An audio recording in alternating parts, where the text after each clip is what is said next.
हर हर महादेव। शिवपुराण पार्वती खंड के इस एपिसोड में आप सुनेंगे अध्याय 47, 48, 49 और 50। तो चलिए शुरुआत करते हैं 47वें अध्याय से। 47वें अध्याय में वर वधू द्वारा एक दूसरे का पूजन का वर्णन मिलता है।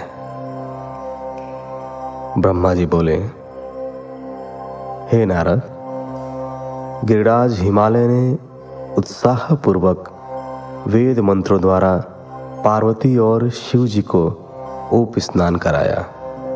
तत्पश्चात वैदिक और लौकिक आचार रीति का पालन करते हुए भगवान शिव द्वारा लाए गए वस्त्रों एवं आभूषणों से गिरजानंदिनी देवी पार्वती को सजाया गया। पार्वती की सखियों और वहां उपस्थित ब्राह्मण पत्नियों ने पार्वती को उन सुंदर वस्त्रों एवं सुंदर रत्न जड़ित आभूषणों से अलंकृत किया। श्रृंगार करने के उपरांत तीनों लोकों की जननी महाशैलपुत्री देवी शिवा अपने हृदय में महादेव जी का ही ध्यान कर रही थीं। उस समय उनका मुखमंडल चंद्रमा की चांदनी के समान सुंदर व दिव्य लग रहा था।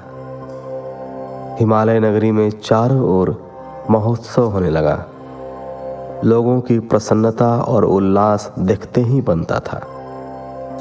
उस समय वहां हिमालय ने शास्त्रोक्त रीति से लोगों को बहुत दान दिया और अन्य वस्तुएं भी बांटी।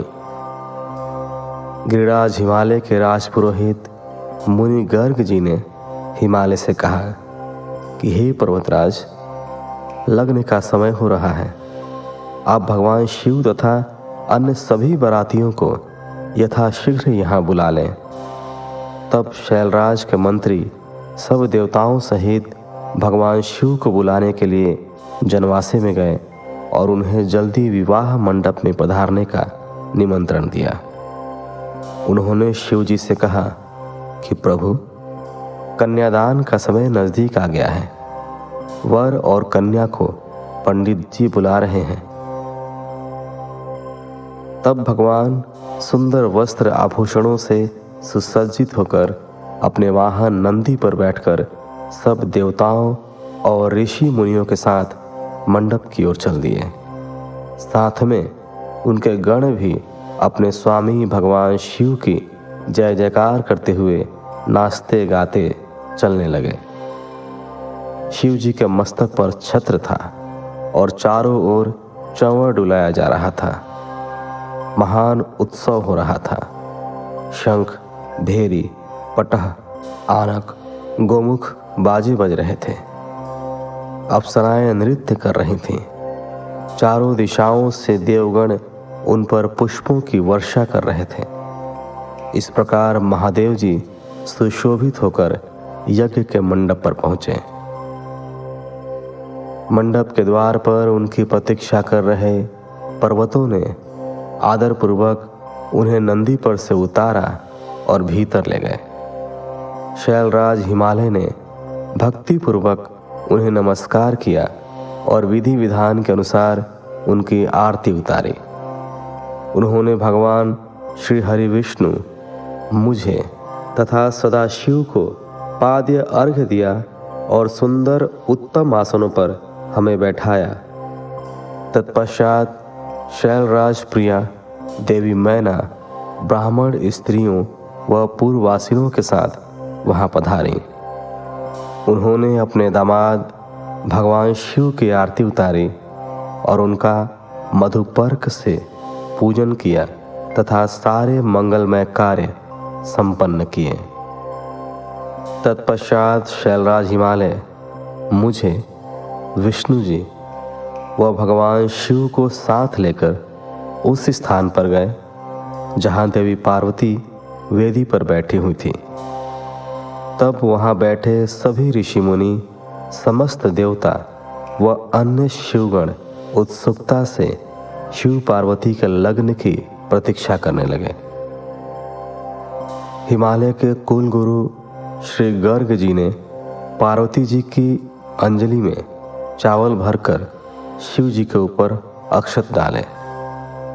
तत्पश्चात पार्वती जी ने दही, अक्षत, कुश और जल से आदरपूर्वक भगवान शिव का पूजन किया।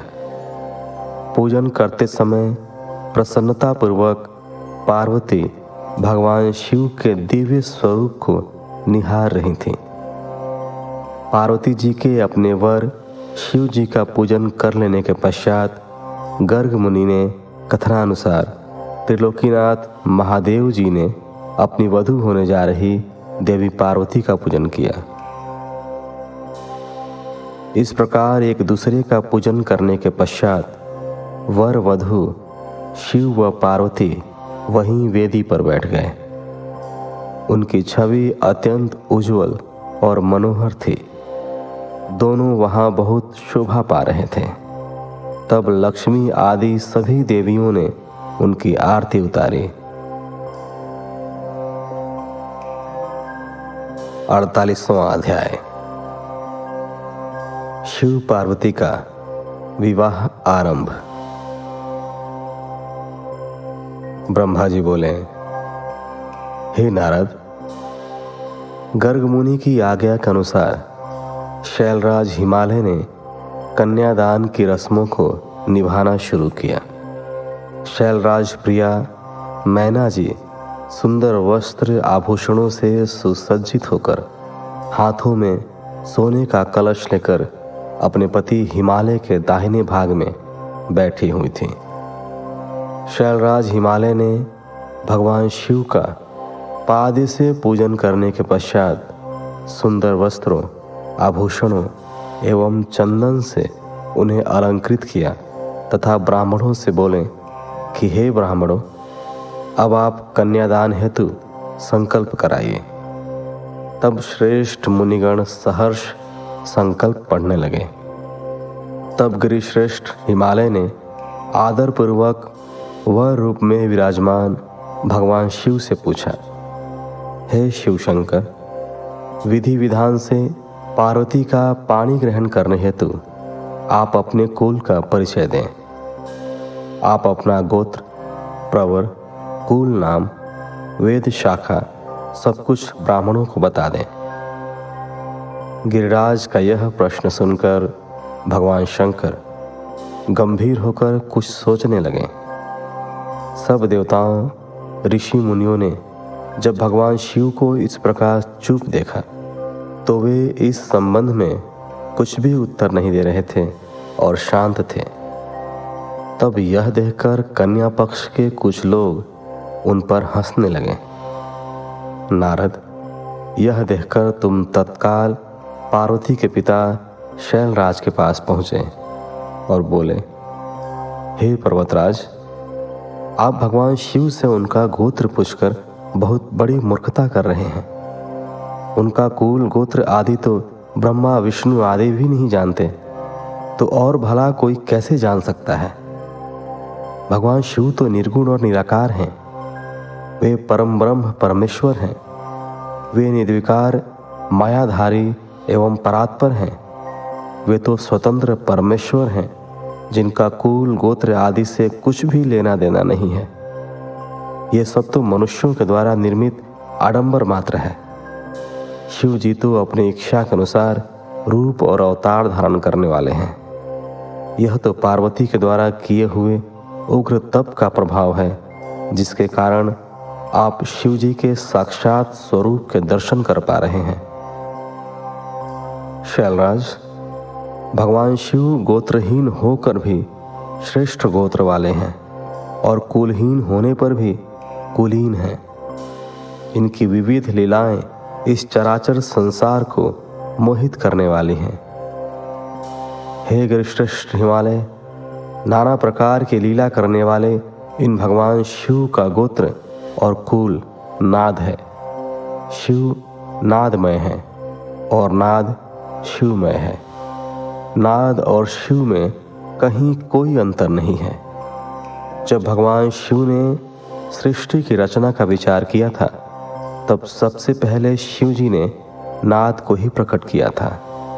इसलिए अब आप व्यर्थ की बातों को त्याग कर अपनी पुत्री पार्वती का विवाह यथाशीघ्र शिव जी के साथ संपन्न करा दो।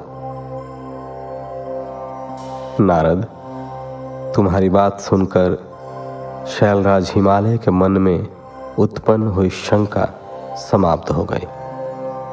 तब हम सभी देवताओं ने तुम्हें धन्यवाद दिया कि तुमने इस विषम परिस्थिति को चतुराई से संभाल लिया।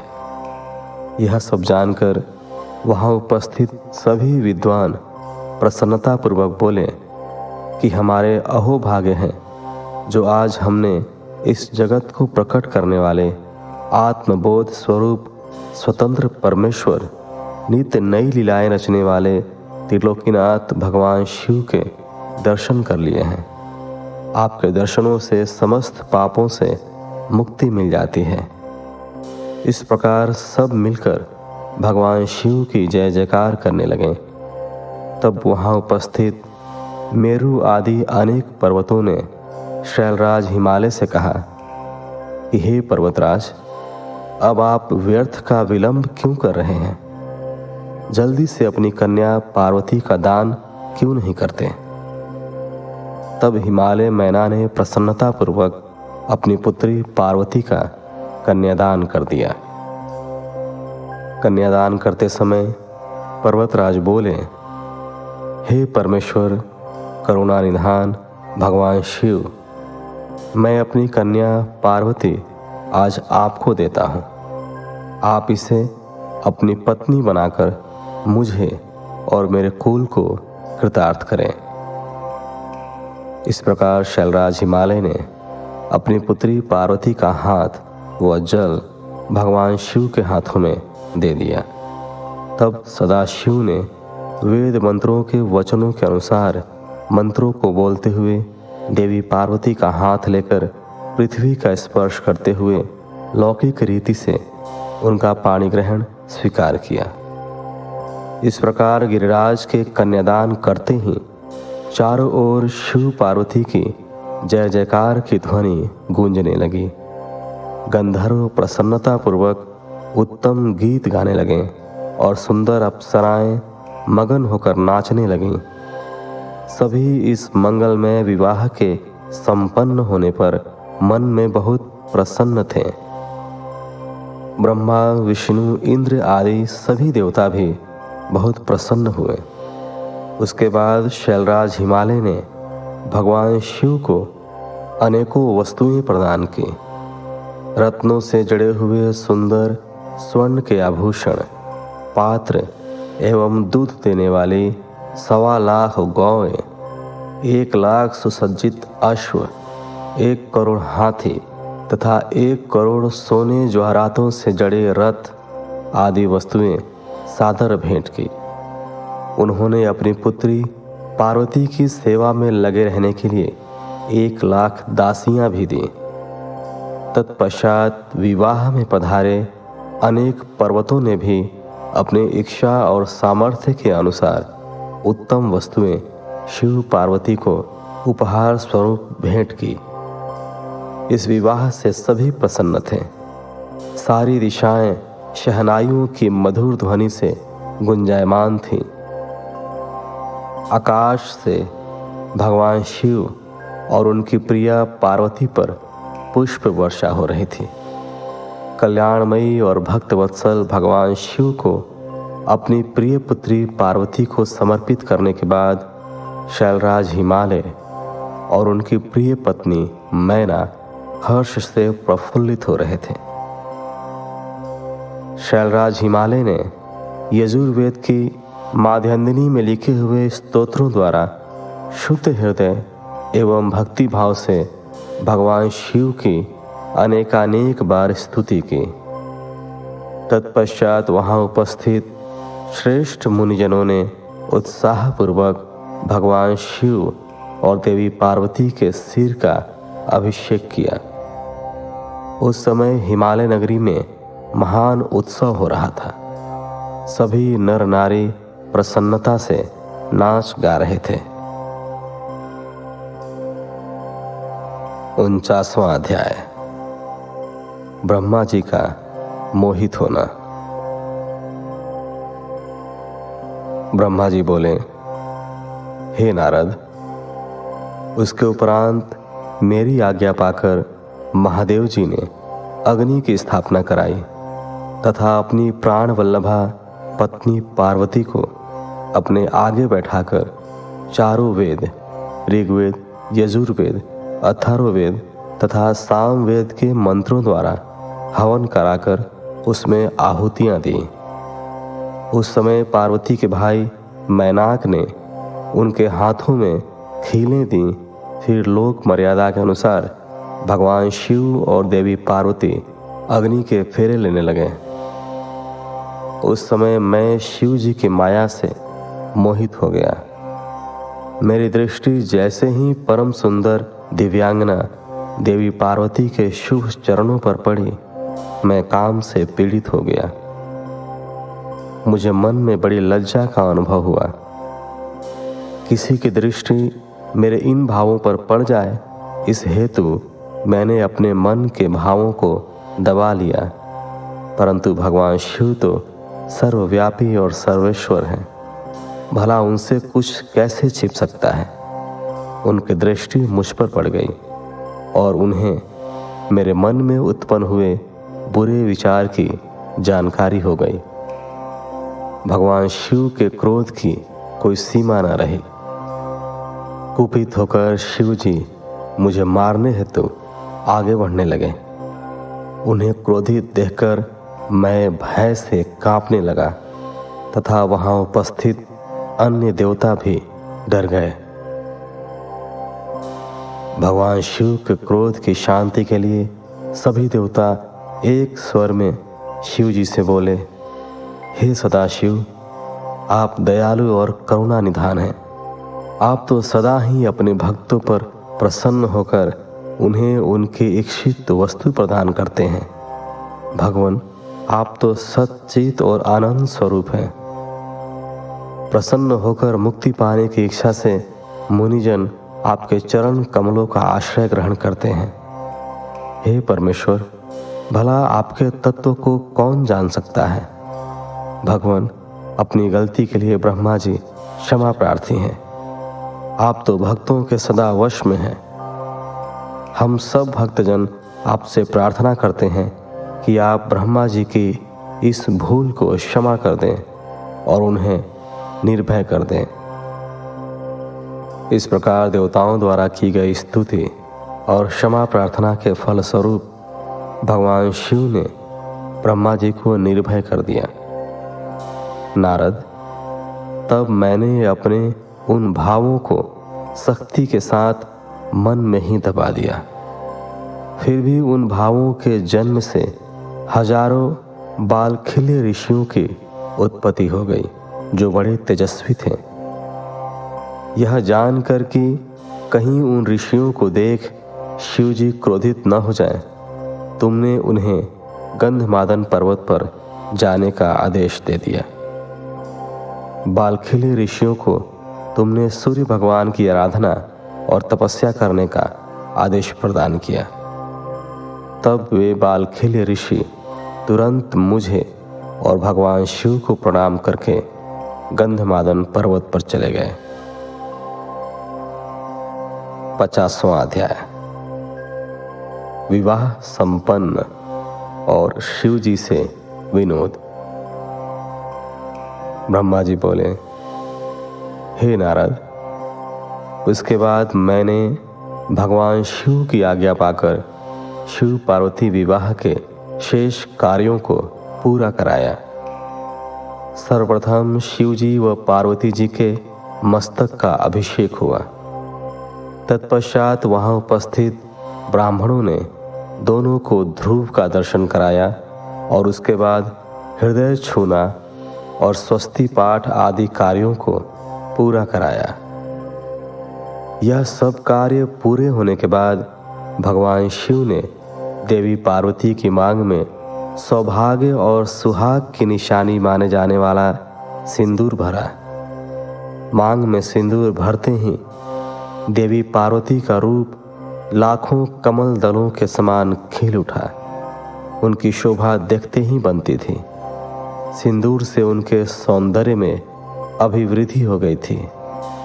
इसके पश्चात शिव पार्वती को एक साथ एक सुयोग्य आसन पर बिठाया गया और वहां उन्होंने अन्नप्राशन किया। इस प्रकार इस उत्तम विवाह के सभी कार्य विधि विधान से संपन्न हो गए।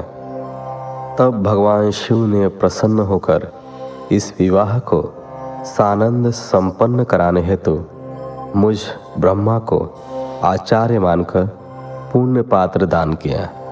फिर गर्ग मुनि को गोदान किया तथा वैवाहिक कार्य पूरा करने में सहयोग करने वाले सब ऋषि मुनियों को 100 स्वर्ण मुद्राएं और अनेक बहुमूल्य रत्न दान में दिए। तब सब ओर आनंद का वातावरण था। सभी बहुत प्रसन्न थे और शिव पार्वती की जय जयकार कर रहे थे। तब मैं, श्री हरि और अन्य ऋषि मुनि सभी देवताओं सहित शैलराज की आज्ञा लेकर जनवासे में वापिस आ गए। हिमालय नगर की स्त्रियां, पुरनारियां और पार्वती की सखियां भगवान शिव और पार्वती को लेकर कोहबर में गईं और वहां उनसे लोकोचार रीतियां कराने के उपरांत उन्हें कौतुकागार में ले जाकर अन्य रीति रिवाजों और रस्मों को सानंद संपन्न कराया। उसके पश्चात उन दोनों को उत्साहपूर्वक केली गृह में ले जाया गया। केली गृह में भगवान शिव और पार्वती के गठबंधन को खोला गया। उस समय शिव पार्वती की शोभा देखने योग्य थी। उस समय उनकी अनुपम मनोहारी छवि देखने के लिए सरस्वती, लक्ष्मी, सावित्री, गंगा, अदिति, शची, लोपामुद्रा, अरुंधति, अहिल्या, तुलसी, स्वाहा, रोहिणी, पृथ्वी, संज्ञा, शत्रुपा तथा रति नाम की 16 दिव्य दिवांगनाएं, देव कन्याएं, नाग कन्याएं और मुनि कन्याएं वहां पधारी और भगवान शिव से हास्य विनोद करने लगी। सरस्वती बोली, भगवान शिव, अब तो आपने चंद्रमुखी पार्वती को पत्नी रूप में प्राप्त कर लिया है। अब इनके चंद्रमुख को देख देख कर अपने हृदय को शीतल करो। लक्ष्मी जी बोली, हे देवों के देव, अब लज्जा किस लिए? अपनी प्राण वल्लभा पत्नी को अपने हृदय से लगाओ, जिसके बिछड़ने के कारण आप दुखी होकर इधर उधर भटकते रहे। उस प्राण प्रिया के मिल जाने पर कैसी लज्जा? तो उधर सावित्री बोली, अब तो पार्वती जी को भोजन कराकर ही भोजन होगा और पार्वती को कपूर सुगंध युक्त तांबूल भी अर्पित करना होगा। तब जाह्नवी बोली कि हे त्रिलोक के स्वामी, स्वर्ण के समान सुंदर पार्वती जी के केश धोना एवं श्रृंगार करना भी आपका कर्तव्य है।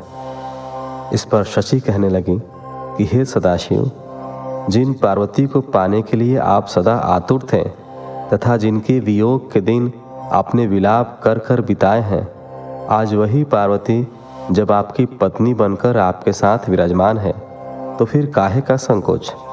क्यों आप पार्वती को अपने हृदय से नहीं लगा रहे हैं? देवी अरुंधति बोली, इस सती सुंदरी को मैंने आपको दिया है, अब आप इसे अपने पास रखें और उसके सुख दुख का ख्याल करें। देवी अहिल्या बोली, भगवान, आप तो सबके ईश्वर हो, इस पूरे संसार के स्वामी हो। आपके परम ब्रह्म स्वरूप को कोई नकार नहीं सकता। आप निर्गुण निराकार हैं, परंतु आज सब देवताओं ने मिलकर आपको भी दास बना दिया। प्रभु, अब आप भी अपनी प्राण वल्लभा पार्वती के अधीन हो गए हैं। यह सुनकर वहां खड़ी तुलसी कहने लगी, आपने तो कामदेव को भस्म करके पार्वती का त्याग कर दिया था, फिर आपने क्यों आज उनसे विवाह कर लिया?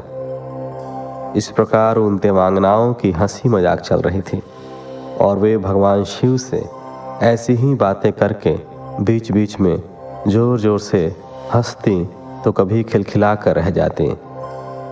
इस पर स्वाहा ने कहा कि हे सदाशिव, इस प्रकार हम सबकी हंसी ठिठोली सुनकर क्रोधित मत हो जाइएगा।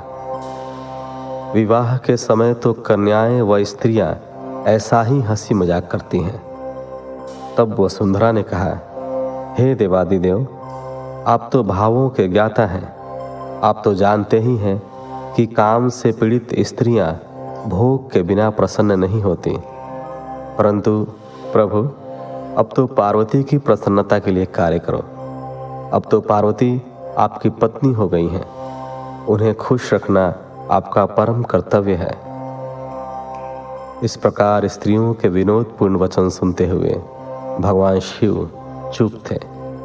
परंतु जब स्त्रियां चुप न हुईं और इसी प्रकार उन्हें लक्ष्य बनाकर तरह तरह की हंसी की बातें करती रहीं, तब भगवान शिव ने कहा, हे देवियों, आप लोग तो जगत की माताएं हैं। माता होते हुए पुत्र के सामने इस प्रकार के चंचल तथा निर्लज्ज वचन क्यों कह रही हैं? तब भगवान शिव के ये वचन सुनकर सभी स्त्रियां शर्माकर वहां से भाग गईं। इसी प्रकार 50वें अध्याय के साथ इस एपिसोड को यहीं विराम देते हैं। मिलते हैं आपसे अगले एपिसोड में। तब तक के लिए धन्यवाद। हर हर महादेव।